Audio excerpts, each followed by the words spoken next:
Olá, mestres faixas pretas, professores, praticantes e admiradores de artes marciais, tudo bem? Sensei Marcelo Silva na área com mais uma live sensacional.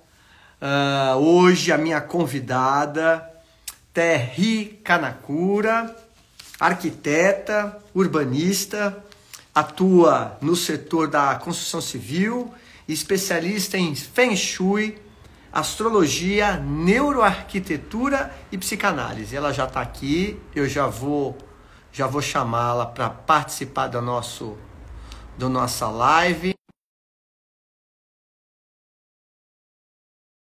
Todos estão me escutando bem? Já aceitei o seu convite, Terry. Está chegando. Boa noite. Oi, Marcelo, tudo bom? Tudo bem, Terry? É Terry mesmo, é? Você tá certo? Isso mesmo. Muito obrigado por você ter aceitado o convite de estar passando um pouco do seu conhecimento, da sua experiência nessa temática. A gente fica muito honrado aqui. Espero que hoje tenhamos bastante conexões aí com as artes marciais. Sim, vamos sim. Você ficou em uma tela preta para mim, você tá me vendo?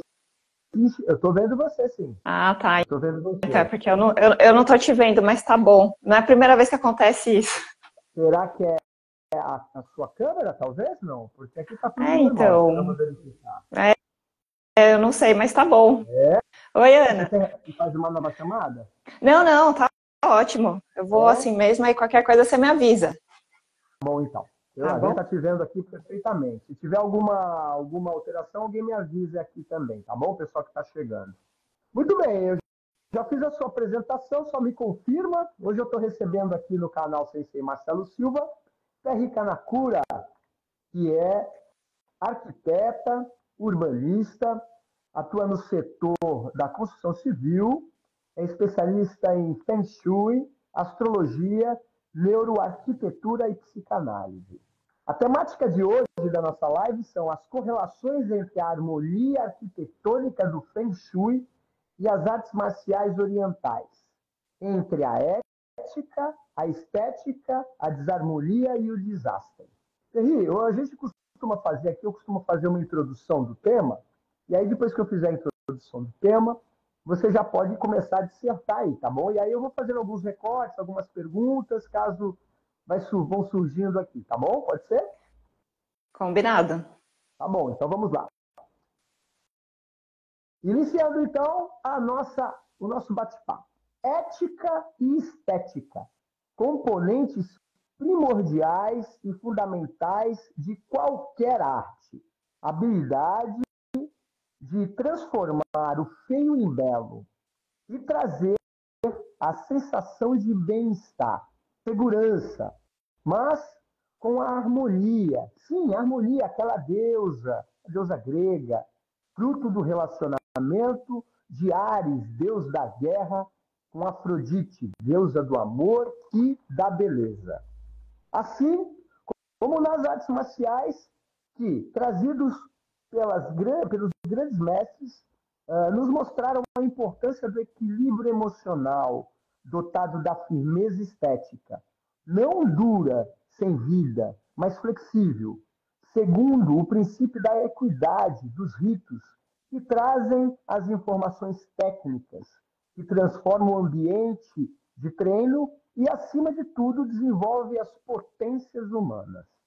Praticar uma arte marcial, antes de tudo, é transformar corpos em harmonia, em corpos capazes de serem templos de vida, templos de saúde. Saber como construir a cada tijolo em uma ordem universal, uma conexão com o universo. Assim como o Feng Shui, que nos mostra a arte de viver bem. Com vocês, Terry Kanakura. Por favor, seja bem-vindo. Que legal, Marcelo. Foi você que escreveu? Foi, sempre faço essa introdução para os nossos convidados aqui. Nossa, gostei muito. Então, Marcelo, como você disse, né, com passar do tempo, a gente passou por um refinamento, né? Então, assim, a gente deixou de cair em batalhas, né?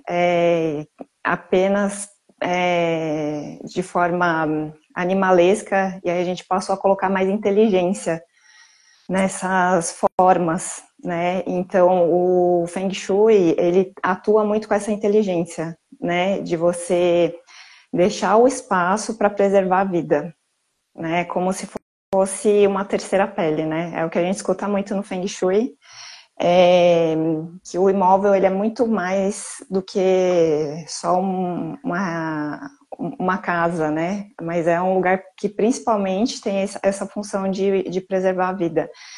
E muitas das regras, né, que a gente fala do Feng Shui foram tiradas de estratégias de guerra, né? De combate, né? Você proteger o seu ambiente de uma forma que não seja fácil de qualquer pessoa adentrar. Então, uma das escolas, né? Porque foi assim, lá na China, tinham ministérios, né? Então, esses ministérios, eles meio que eram... eles tinham o seu foco, né? Então, tinha o Ministério da Guerra, tinha o Ministério da Agricultura e tinha o Ministério do Taoísmo, e esse sim foi o que desenvolveu, né, o Feng Shui, mas muito com o apoio desse Ministério da Guerra, né? Então, só para eu entender, quer dizer que o Feng Shui tem essa gênese do Feng Shui, está atrelado à China, então surgiu lá na China, antiga, e foi desenvolvido a partir de uma ideia de como os espaços, como as regiões não fossem invadidas, não é isso? Pelos inimigos, outros povos, é isso? Isso. Tinha a questão da saúde, né, de preservar a saúde, mas principalmente para preservar os inimigos, né, porque antes as leis, assim, né, de terra não era uma coisa tão sólida como é hoje em dia, né, hoje a gente tem a legislação e tal, mas antigamente não era assim tão simples, né, de você proteger o seu território. Então, eram, sim, necessárias muitas guerras, né, de combate físico e presencial, né, porque hoje em dia a gente aperta um botão e aí já explode tudo e tá tudo certo, né. Antes não, né, tinha essa preocupação, inclusive, para manter os combatentes vivos, né. Então, era pensado não só na ocupação, mas também na hora de você expandir os territórios, né? E quais seriam os melhores locais para você alocar essas pessoas, para delimitar ali o seu espaço. Uma coisa interessante que eu já li, eu acho que umas 15 vezes, para mais, até a arte da Guerra do Sun Tzu, né? E eu tenho uma das edições, que é a edição bilíngue, né? Então tem todo o texto chinês e depois a tradução. E no capítulo 7, que fala sobre o confronto militar, justamente do que você está falando agora, ele diz o seguinte: ao empregar a arte da guerra, não se dirija a colinas elevadas, não fique de costas para os morros. Olha só que coisa interessante. Então, quer dizer, desde o tempo de Sun Tzu, que nós estamos falando de 4.000 anos mais ou menos atrás, né, já tinha essa preocupação em ocupar os espaços de uma forma a garantir, então, nesse primeiro momento, né, a preservação do lugar, a segurança e o bem-estar. É isso, Terry? Isso, exatamente. Então, assim, indo para uma parte mais prática, né? A parte de água, muitas vezes é colocado atrás do imóvel, né? Mas pro Feng Shui é melhor na frente. Porque é na frente para onde começa a chegar as pessoas, né? E atrás são montes. Quanto mais montes você tiver na retaguarda, melhor. Então, são esses alguns dos princípios, né, que a gente tem para aplicar na prática para preservar o território. Então, por exemplo, você sentar numa sala ou em qualquer ambiente que você esteja, sempre de frente para quem está entrando, para você ter essa visão. Sempre você ter também uma visão fácil para a janela, porque aí você consegue ter um panorama, né, do que acontece dentro e fora do espaço.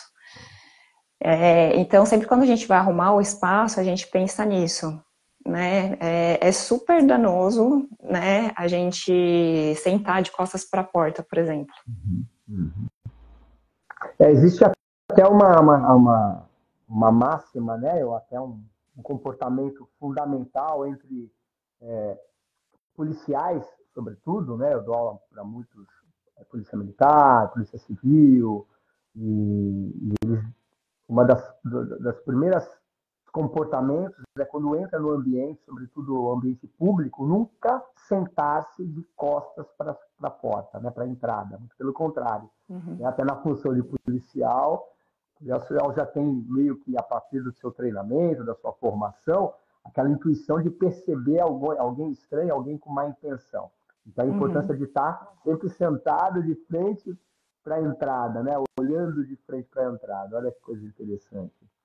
Muito legal. Então, e depois vira hábito, né, Marcelo? A gente chega, para comer, para reunião, para qualquer coisa, a gente quer estar de olho na porta para ver quem é que está entrando e quem está saindo, né? Eu queria aproveitar esse ensejo da sua colocação, de a gente já acaba se acostumando, ou talvez, né, quando a gente vai em algum lugar, e de repente tem alguém no lugar que a gente gostaria de sentar por uma questão até, né, estética e do Feng Shui, né?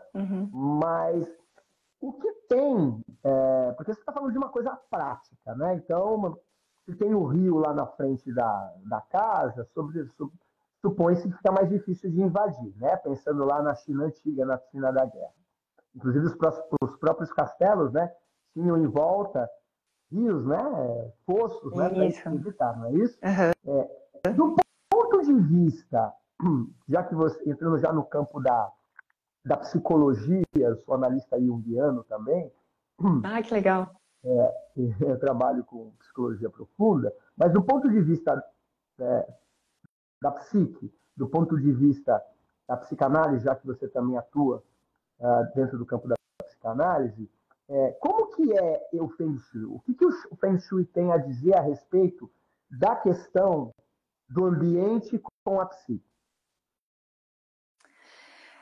Então, Marcelo, é uma extensão. Então, a gente consegue saber muito da pessoa através da casa que ela mora, né? Então, aí a gente fala não só do ambiente, mas como as roupas que a pessoa usa, diz muito sobre ela, as pessoas com que a pessoa anda, né? As comidas que a pessoa come, então tudo muito, diz toda hora, né? O nosso inconsciente está toda hora dando sinais, né? E torna consciente se a gente quiser olhar para isso, né? Uma pessoa, por exemplo, que senta de costas para a porta, ela no inconsciente dela, ela está deixando bem claro que ela tem problemas com segurança. Então, pequenas coisas, pequenos detalhes assim que você vai vendo na casa, no comportamento da pessoa, está dizendo muito sobre ela, né? Inclusive até o corpo físico também vai falar muito sobre ela. Então a gente acha que o inconsciente, antes, né, quando a gente não estudava, né, sobre isso, então a gente achava que o inconsciente é um lugar muito inacessível, né? A gente vai estudando e vai vendo que não é tão inacessível assim. Que toda hora o inconsciente está dando sinais, seja através da tua casa, ou através do que você fala, está toda hora dando sinais e a gente precisa estar atento. Até as doenças, né, Marcelo? Que a gente carrega, fala muito sobre a gente. Então, como eu sempre gostei muito dessa parte de entender o próximo também, o Feng Shui acabou sendo uma ponte, né, desses conhecimentos. Então, o Feng Shui lá atrás, eles já tinham essa bagagem do que fazer, não só, né, pro espaço, mas também de ler a pessoa e de saber o que está acontecendo ali na vida dela, naquele momento, ou talvez assim, né, até na infância, dá para saber muita coisa ali através do que a pessoa ela manifesta na vida dela. Perfeito, perfeito. Voltando um pouco para a questão das artes marciais, quando eu fui para o Japão a primeira vez, eu tive um impacto muito surpreso justamente com os templos. Eu não sei se você conhece a China ou o Japão, Não, mas eu nunca fiquei foi, muito impactado. Marcelo. Poxa, então, mas eu vou falando um pouco da minha experiência. Eu fui 5 vezes para lá. Aliás, eu represento uma associação japonesa de Aikido aqui no Brasil, né? Então eu tenho essa Nossa, facilidade. então, inclusive é muito elegante, né, a forma que vocês lutam, né? Acho muito lindo, porque nem parece que é uma... Você só derruba o cara com o dedo, assim, e tá tudo certo. É de uma elegância, né? Exatamente. Aliás, o Aikido, por ter toda uma base a partir do seu fundador, de Morihei Ueshiba, shintoísta, porque ele conseguiu fazer essa conexão com toda a parte não institucional, mas a parte cerimonial e a parte também da filosofia do shintoísmo, que é a religião originária do Japão. Então ele dizia, o próprio shintoísmo diz, né, na sua forma, porque ele não tem dogma, né? O shintoísmo não tem dogma, não tem muitas regras, né? E tem essa questão da harmonização, né, da limpeza do corpo, a limpeza dos espaços, cujo nome dessas purificações chama misogi, né? Então você se começa a ter a consciência que você faz parte dessas forças da natureza, e a natureza, de uma maneira geral, o rio, a árvore, o vento, o sol, a lua, são divindades, né? Como essas divindades elas atuam nessa organização, né, do universo, da terra, né, das pessoas, né? Então, a importância de estar sempre atento a essa relação de pureza com o meio ambiente, né? Então, quando você fala, né, dessas observações, aí a gente entrou um pouco no campo da psicologia, né? Que o Feng Shui fala muito sobre a pessoa e também pode adoecer a pessoa, né? Dependendo de como que ela vive, de como que ela monta a casa dela, né? E você falando, né, falando um pouco do Aikido, tem muito disso também, né? Buscar uma certa dança, uma certa harmonia, porque senão vira uma guerra, né? E numa guerra todo mundo perde, né? De alguma maneira. O que você acha sobre esse? Você poderia colocar para a gente a respeito dessa questão da harmonização, não só dos espaços, mas da pessoa para com o espaço e vice-versa? Então, né, Marcelo, todo mundo busca paz, né?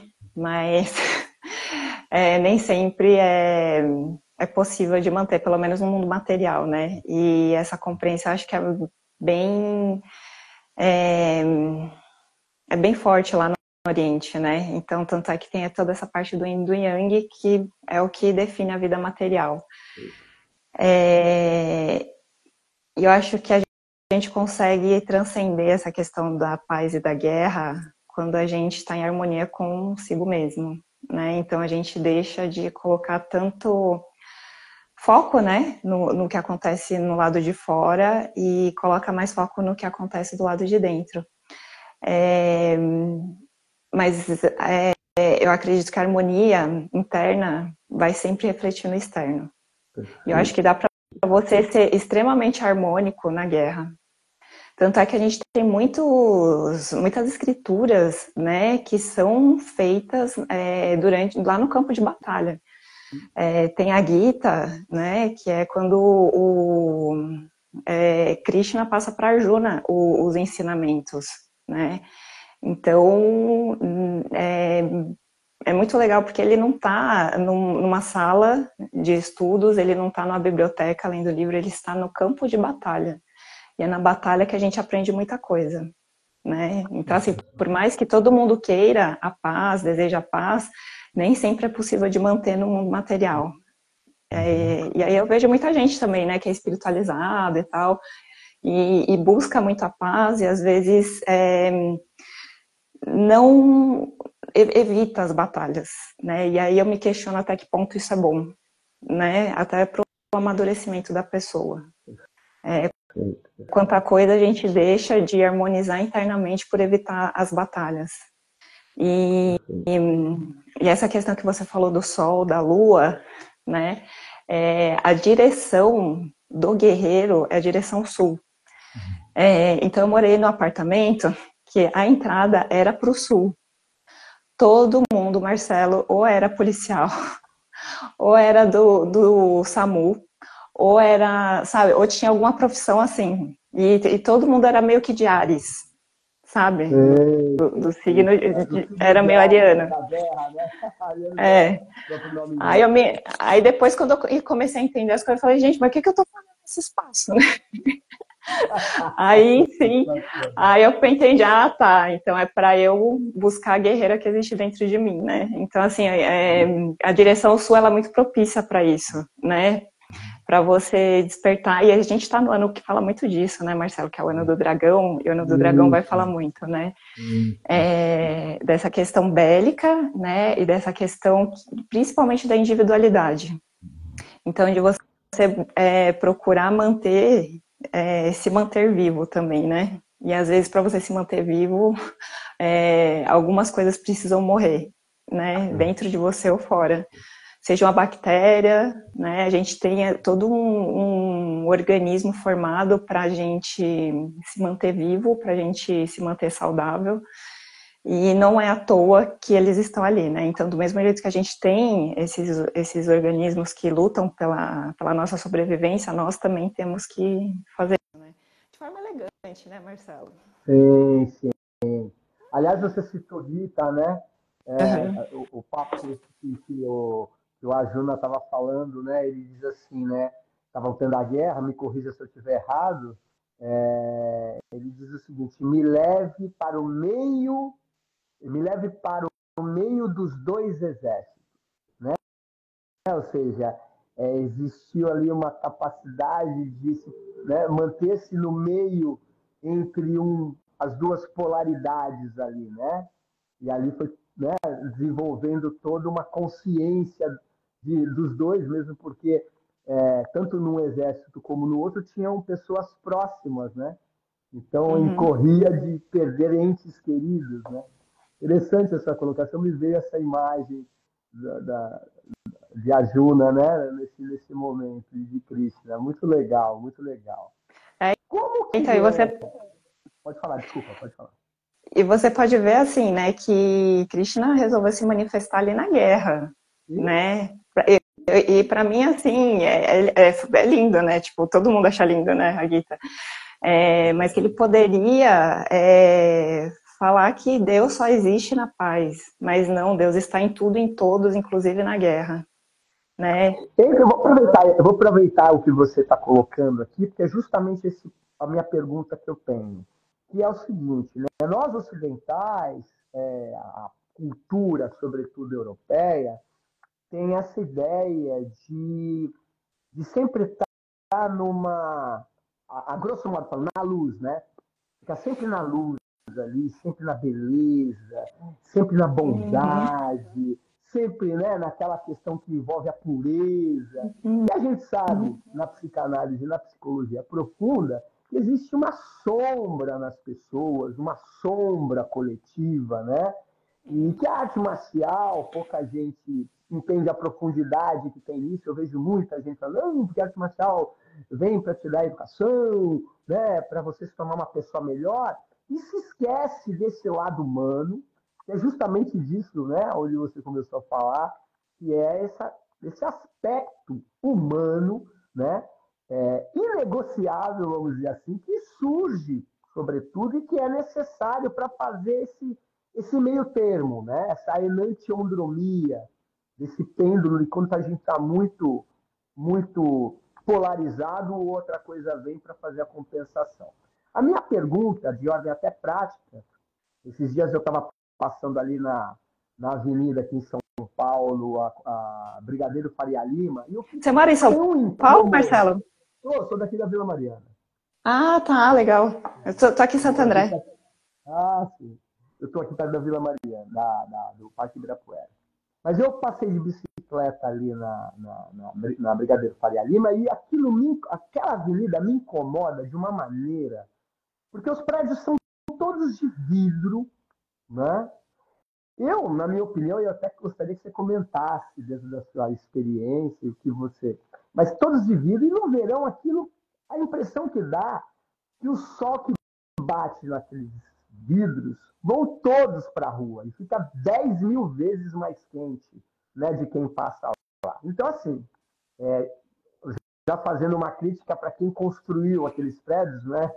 O engenheiro e o arquiteto que projetou aquela porcaria, eu não sei de onde estavam com a cabeça, né? Enfim, se eu estiver falando uma besteira, você, por favor, você me corrija, tá? Mas a impressão que eu tenho é que aquilo é a pior coisa que pode existir dentro de uma harmonia ou para harmonizar uma cidade como São Paulo, que necessita de áreas verdes, necessita de espaços harmônicos, para aliviar um pouco a tensão do número de pessoas que trabalham, do que circulam, de como a gente se desloca, né? Então, eu queria que você falasse a partir do Feng Shui, como que é a realidade, aproveitando o seu ensejo, como que é que você, como arquiteta, luta, vai para a guerra, tendo essa filosofia de harmonização, de estar prestando atenção no coletivo, onde as coisas não são só individuais, mas, sobretudo, numa vida em sociedade de harmonia arquitetônica. Como que é para você, profissional, que trabalha com isso? E como que é isso, né? Vamos ludificar. Como que é a sua guerra diária quando você passa numa avenida dessa, por exemplo, e vê um pré... Posso estar errado, viu? Você, por favor, me corrija. Mas veja aqui a arquitetura que, para mim, não transmite absolutamente nenhum bem-estar. Então, Marcelo, é bem complexo isso, né? Então, assim, começando dessa parte, né, desses prédios de vidro, né? Essa ideia é muito importada do hemisfério norte, né? E qual que é a ideia, né, do vidro? Quando tá muito sol, né, o lugar dentro é frio, então passa os raios solares, né, e acaba meio que ajudando a aquecer a parte interna. Isso é ótimo para lugares muito frios, né, e é péssimo para países tropicais como o nosso. Só que, assim, como tem essa importação de ideias e de coisas que não servem pra gente, né, como a gente comer assado no verão, na época do Natal. Então é importado, pra gente isso não é natural, né? Mas virou cultural aí porque a gente importou dos outros, né? Mas isso na realidade não serviria pra gente. É a mesma coisa são esses prédios, né? Existem exceções, tá, Marcelo? E aí eu vou falar do Niemeyer, né? Onde ele colocou no Palácio da Justiça, lá em Brasília, ele fez uma caixa de vidro, mas em cima da caixa de vidro ele fez um concreto. Então os raios solares ele não vai para o vidro. Então, assim, se você trabalhar com essa inteligência, né, você consegue deixar o espaço com a temperatura agradável, mesmo usando essa pele de vidro. Mas não é isso que acontece, né? Esses prédios, eles são muito... consomem muito ar-condicionado, então é péssimo. É péssimo em todos os sentidos, né? E aí, falando assim, qual que é a minha luta diária, né, Marcelo? Eu procuro sempre, né, tudo que eu vou fazer, seguir uma ética, né? Não só com a pessoa, mas com o todo. Então, a minha ética com o todo também passa por essa questão da economia dos materiais, de usar o material certo no lugar certo, de poder estar fazendo o que a pessoa precisa, mas também o que o todo precisa. Então, a gente vai fazendo o que a gente pode, tem muita coisa para ser feita, né? Mas acho que a gente tem que trabalhar também com muita humildade, saber que a gente tem as nossas limitações, e saber que a gente pode fazer no nosso meio, né? E avisando as pessoas também qual que é a melhor forma, né? De manter o espaço delas. E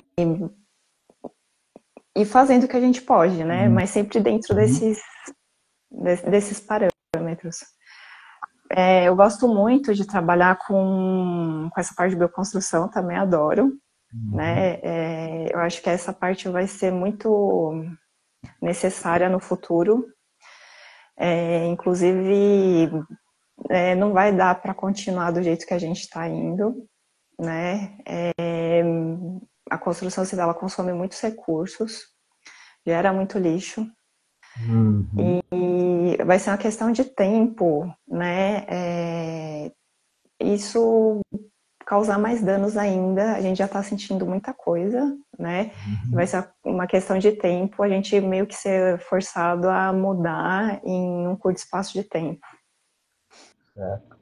Você percebe que já está tendo esse movimento por parte das grandes empreiteiras, por parte do setor público, sei lá, associações de arquitetos, engenheiros, ou ainda estamos longe? Vai ter que vir muita catástrofe em São Paulo, como houve lá, infelizmente, essa catástrofe, essa tragédia, né? Catástrofe é algo que a gente não tem controle, porque vem da natureza, mas de certa forma, segundo o Feng Shui que a gente está entendendo aqui, depende também da nossa responsabilidade. Mas a tragédia que teve no Rio Grande do Sul, por exemplo, você acha que ainda vai ter que ocorrer muito ainda isso?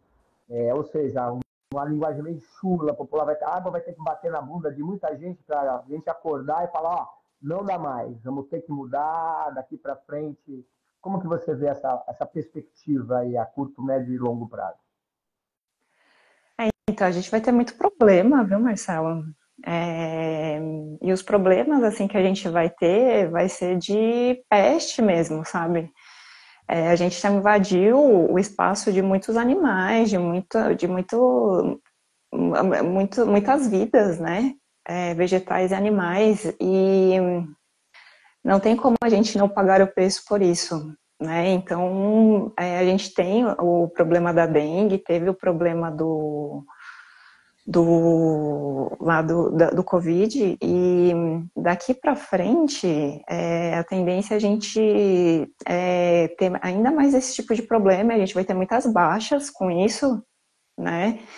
A gente não sabe quantas pessoas vão, né? Mas a gente sabe que é uma questão de tempo, muitas pessoas não vão se adaptar ao clima, que esse ano acho que aumentou em 1 grau, e já teve assim essa mudança toda que a gente teve, e aí vai ser uma questão de tempo até a gente começar a ver que vai ser insustentável a vida na Terra se a gente continuar do jeito que a gente está. Em relação aos órgãos assim reguladores, eu vejo que foram criadas algumas regras, mas essas regras são bem muita falsidade, assim, como se você cria uma certificação, né? Uma certificação de qualidade, uma certificação falando que você gasta menos, mas é muito pouco, perto do que precisa. É como se... e eu já vi muito disso, viu, Marcelo? Você pega, vai lá, constrói um prédio com a pele de vidro, mas aí você ganha a certificação porque você coloca um ar-condicionado que consome menos energia. Não seria mais fácil você construir um prédio que não precisasse de ar-condicionado? Então, é aí que entra a incoerência, inclusive nessas certificações de qualidade. Tem poucos prédios, assim, que realmente levam a sério isso, né? A questão de reciclagem, a questão de reuso de água, mas, assim, é muito pouco ainda. Então, a gente vai precisar assim, fazer isso de uma forma mais rápida. Entendi. E dentro da sua experiência, da sua percepção, você acha que vai ter muita tragédia ainda? Muita. É uma Muita pena. gente vai Muita gente não vai aguentar a Terra do jeito que vai ficar, né? E aí a gente vai ficando, né? Quem Aliás, puder ir ficando, vai ficando. quem puder resistir, né? Aliás, no É. Japão, esse ano, o verão de lá, né? Está sendo ainda, está saindo agora, foi o ano que mais teve óbitos por conta do excesso de calor. Sobretudo idosos, né? Porque é um país de idosos, o Japão, né? E crianças pequenas. Olha só, crianças na primeira infância também teve recordes de mortes por conta do calor. Mas é isso, né? A gente tem que tentar fazer a melhor forma. Eu acho que nós estamos no estado de guerra, né? Não de uma guerra belicosa, mas uma guerra realmente contra nós mesmos, né? Contra a nossa capacidade de criativa, né? E que essa Aí capacidade que entra a sombra, né, criativa. Marcelo, que você Opa! tinha falado, né? Exatamente. E aí eu também acho que se cada um trabalhasse com a sombra individual, a sombra coletiva seria mais evidente, né, e melhor trabalhada, né? Porque isso também fala muito do nosso potencial autodestrutivo, Aliás, Jung né? fala exatamente sobre isso que você está falando. Ele diz assim que não devemos colocar as esperanças no coletivo, porque basta um cabeça de bagre para movimentar é, milhares de mulas, né? Mais ou menos assim que ele fala, né? E a mudança mesmo é pessoal, é individual, Uhum. e aí criar essas redes de consciência aí, né? E eu acho que isso tem tudo a ver com o Feng Shui, né, Terry? Eu acho que o Feng Isso. Shui é essa percepção que a gente tem que ter de algo maior, né? De algo que dessas interrelações que não envolve somente o bem-estar pessoal, né? Eu acho que o bem-estar ele tem que também estar a serviço do coletivo. Então, quando a gente, sei lá, constrói, harmoniza a nossa casa, né? Quer colocar um móvel, eu acho que pensar somente nessa ideia do bem-estar sem ter uma certa percepção e conhecimento profundo, né? Aí exige estudo, mas eu acho que exige da pessoa pelo menos o mínimo para entender que aquilo ali vai mexer com a saúde dele, vai mexer com o bem-estar ou o mal-estar dele, e isso ele vai reverberar para fora, para as relações de uma maneira geral, né? Eu vejo muito isso nas artes marciais, né? A pessoa que vai com uma ideia de que a arte marcial é algo realmente para você desenvolver somente uma defesa pessoal, caso tenha alguma intercorrência de você ter que usar a técnica para se defender. Que é uma grande besteira hoje em dia, né? É quase uma bizarrice falar que uma arte marcial só tem esse propósito, né?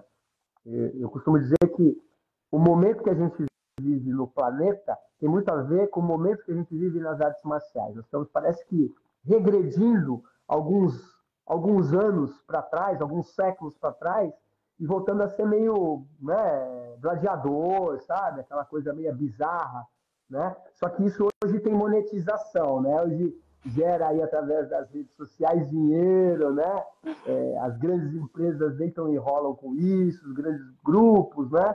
E vira tudo um pandemônio e, de fato, aquilo que é essencial, que é desenvolver a pessoa, a sensibilidade, a coletividade e até transcender isso de você ter uma atitude que realmente uma atitude guerreira no sentido, olha, você está jogando papel aí, meu amigo, no chão, pega e leva para o lixo, né? Comprar essa Uhum. briga, né? Comprar essa guerra. Recentemente eu tive andando de metrô e eu vi um rapaz sentado um jovem, né? Um garoto, sentado no assento de prioridade. Né? E uma senhora, né? De frente para ele e ele fingindo, com um fone no ouvido, fingindo que não tinha ninguém lá. E a senhora com uma sacola. E ninguém se manifestou. Né? Eu estava um pouco mais distante, mas eu vi a cena. E eu não me contive. Eu fui lá, toquei no garoto, falei, você sabe ler, meu amigo? Aí ele olhou meio assustado. Ele olhou e viu assim, eu não tinha visto. Né? Ele tinha visto. escrito, né? Só que precisa de alguém, né? O moderador ali, fala, escuta, amigão, levanta daí, rapaz, quem é aqui? Está escrito, tem a senhora aqui, por favor, né? Então, gerar essa harmonia, essa gentileza, muitas vezes é, necessita de nós mesmos, aqueles que pelo menos estão atrás, têm um pouco de consciência, comprar umas certas brigas, né? Enfim. É muita ingenuidade, né, Marcelo? Achar que a gente vai passar por essa vida sem passar por nenhuma briga, por nenhuma batalha, né? Sem dúvida. E aí, é aí que eu falo de novo desse pessoal que se vê assim muito espiritualizado e é por evitar guerras, né? Às vezes a gente evitando guerras, a gente evita o autorrespeito também. Sim, sim. E me fala uma outra coisa, Terry, a gente está falando dessa questão de ética, né? Novamente trazendo a experiência que eu tive no Japão, que eu vi assim tudo muito, a estética oriental, não tem como passar batido, né? Quando você passa por um templo, não precisa viajar para o Japão, quando você vai nos templos budistas aqui em São Paulo, ali na Liberdade, na, na, na Rua São Joaquim, tem um templo budista muito bonito, às vezes eu passo lá, tem algumas celebrações que eu frequento, tem o templo de Julai aqui em Cotia, né? Então, assim, não tem como você não ficar abismado com tudo aquilo, né? E não sentir uma certa conexão com alguma coisa maior. Não vou entrar em termos de espiritualidade, mas não tem como você ficar isento aquela beleza estética, né? Eu queria que você falasse um pouquinho para a gente essa relação de cores, né? De pilares. Eu queria que você pudesse pincelar um pouco como é essa capacidade do Feng Shui de atrair a atenção sutil da gente, sabe? De repente você passa um tempo, não tem como você vê um ipê florido. Na frente da minha casa tem um ipê amarelo plantado pela minha mãe há 30 anos. E todo dia ele floresce. Todo dia não. Essa época especial, ela floresce. Então, passa a carne, tira até fotografia, porque ele fica estrondoso. De frente da minha janela é lindo, cheio de passarinho. Então não tem como a gente passar isento por uma beleza. Como que é isso dentro do Feng Shui? Como que é esse estudo do Feng Shui para trazer a pessoa a ficar atenta e se sentir bem? Então, Marcelo, e aí tem tudo a ver com Jung, né? Não é só claro, não é só escuro, né? Não é só o úmido, não é só o quente, mas a harmonia deles. A gente é muito atraído pelo que é harmônico, né? Então não é só o bom, não é só o mal, mas essa consciência, né? De como as coisas elas se interagem, de como elas se harmonizam. E a partir disso a gente transcender. Então o Feng Shui ele sempre vai buscar isso, a harmonia. Então o alto com baixo, o largo com apertado, né? A partir da harmonia da composição externa, que aí a gente consegue também trazer isso para o interno. A gente gosta muito dessas construções orientais, e não só das orientais, mas de tudo que é harmônico. Então a gente reconhece o belo, e existe assim meio que um consenso universal, sabe? Não interessa se você é europeu, se você é asiático, se você é americano, a gente tem uma coisa intrínseca relacionada à harmonia que é inerente a qualquer ser humano. E a gente não percebe isso só no ambiente, mas a gente percebe isso também com a música, com o movimento, né? Inclusive com a luta. Dá pra gente lutar de forma harmônica. Aí o Aikido, aí as outras artes marciais, tantas outras que quando você tem essa ideia e esse propósito e essa não é nem o propósito, mas é o que é a arte, né? A arte ela transcende, né? O aspecto somente técnico, né? Ele pega a técnica e transforma em arte, né? Que é a transcendência do movimento em algo harmônico, algo belo, né? que há um dos grandes gigantes da alma, né? O bom, o belo e o verdadeiro, né? Tem que ter uma verdade técnica ali, aquilo é eficiente, né? Aí eu penso, me corrija, né? As estruturas Uhum. de um edifício, de uma casa, de uma ponte, tem que estar firme, né? Tem que ser belo, né? E verdadeiro, né? O bom, Nossa, bom, e aí, e nessa parte do verdadeiro, Marcelo, que a gente entra, né, com a luz e a sombra. Como é que a gente vai ser verdadeiro e íntegro se a gente negligencia a sombra? Se a gente não olha para a sombra e se a gente não aceita a sombra? Então trazer isso é muito importante, né? A gente enxergar por que as coisas desagradam a gente, por que a gente critica o que é diferente da gente. E aí, a partir disso, a gente coloca mais consciência na sombra e aí ela deixa de ser sombra. perfeito, perfeito, perfeito. Muito legal, muito legal. E aí, olha, aqui eu acho que a gente precisa fazer uma outra live para Ai, adoro, Marcelo, olha, foi muito difícil da gente conseguir fazer essa, mas olha, ainda bem que deu certo, mas aí a gente pode fazer outras, são temas assim que eles têm uma sintonia muito grande, né? E aí outra coisa que eu queria falar também, Marcelo, é da questão do minimalismo, né? Nasceu na Europa, mas nossa, no Japão e na China é uma coisa, né? Todo mundo gosta muito do minimalismo lá. E acho que vai ser super tendência daqui para frente. A gente Você poderia levar falar uma um pouco vida. mais do que é o minimalismo? O que seria? Então, o minimalismo, ele tem essa vertente, né, do menos. Então, a gente entra num jardim japonês, por exemplo, a gente não vê aquele monte de vegetação, a gente não vê, a gente vê assim areia, pedra, né? Tem essa composição de água também, mas mínimos. A construção japonesa, o interior de uma casa japonesa típica é mínima. São coisas mínimas que tem lá dentro. Então, é a cama para dormir, que às vezes vira uma mesa para comer, né? Porque os espaços são muito pequenos no Japão, né? São muito pequenos, né? E eu acho que daqui para frente, inclusive até por uma questão, né, de sobrevivência, a gente vai precisar adotar esse minimalismo para a vida, né? Acho que vai chegar um ponto que a gente não vai mais suportar tanto consumo, tanto jogação de coisa fora, né? E que aí a gente, aprendendo a lidar com o mínimo, a gente consiga sobreviver um pouco mais de tempo aqui na Terra. Sim. Pegando um pouco esse ensejo, o que você percebe das novas gerações? Assim, eu tenho filhos, né? E obviamente isso depende muito da educação também que a gente dá para eles e da consciência. Mas vamos tentar.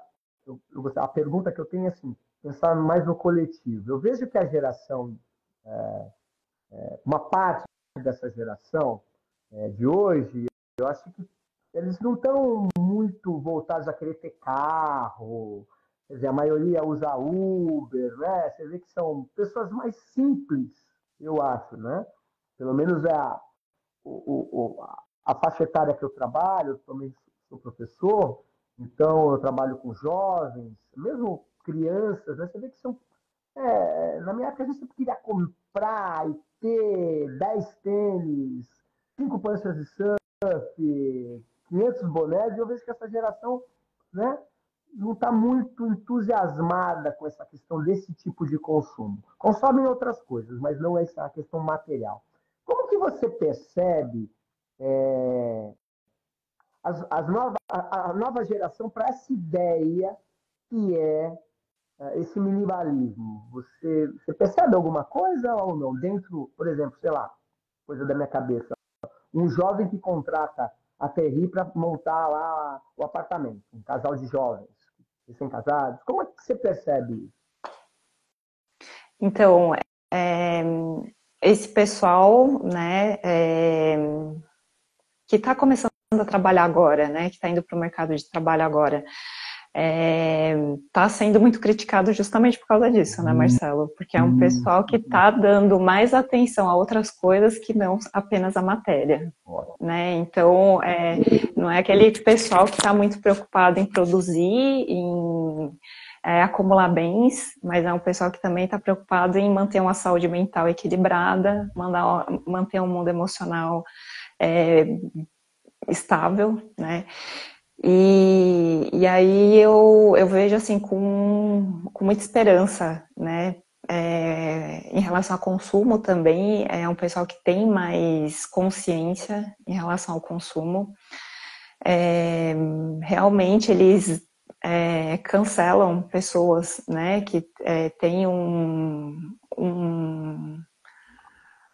viés muito agressivo em relação a consumo, né?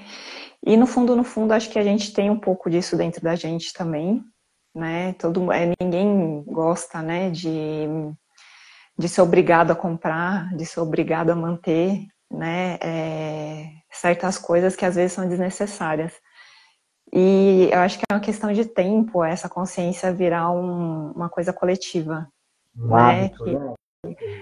Vai começar a ser feio, sabe? Acumular as coisas, vai começar a ser feio se preocupar apenas com seu bem-estar e não se preocupar com o coletivo, em saber para onde vai a roupa que você jogou fora, né? Então isso está virando a consciência coletiva e tem que virar uma coisa meio rápida, né? Porque a gente tem urgência para isso, né? E acho que cada vez mais vai ser cada vez mais intolerável certo tipo de coisas assim relacionadas ao consumo, né? Perfeito, Terri. Olha, fiquei muito lisonjeado com a sua presença aqui no meu canal. Essa live vai ficar gravada aqui lá no YouTube, tá bom? E vai fazer parte também do curso de formação filosófica de artes marciais aqui, que está já com 1.200 alunos. Logo vai ser eu, viu? Eu vou ver essa aluna lá. Oi, com o maior prazer do mundo. Poxa vida.